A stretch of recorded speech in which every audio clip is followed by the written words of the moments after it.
Dans cette séquence, nous allons démontrer la formule qui permet de calculer le module. Je rappelle que sous forme algébrique, un nombre complexe ici note z égale a plus ib. Donc a représente la partie réelle sur l'axe des réels et b représente la partie imaginaire sur l'axe des imaginaires. Et la réunion de ces deux informations nous donne le point M. Et nous venons de voir que par rapport à la forme trigonométrique, qui se note z égale le module, qui se note entre double barre, et l'argument, qui se notait θ. Et donc le module, lui, représentait la distance entre l'origine et le point M ici. Donc pour calculer une distance, alors pour les calculs, je vais noter petit r, ce sera plus facile.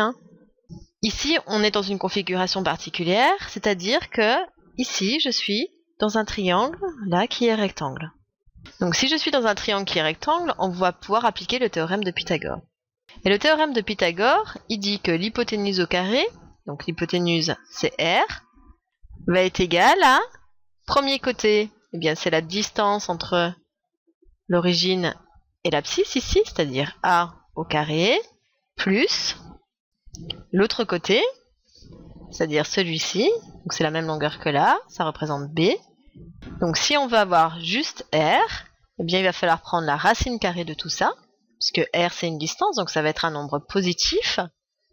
Ce sera racine carrée de A carré plus B carré. La première formule à savoir est que lorsqu'on veut calculer le module d'un nombre complexe, donc noté entre deux barres, eh bien c'est la racine carrée de la partie réelle au carré plus la partie imaginaire au carré. Donc ça c'est à connaître par cœur.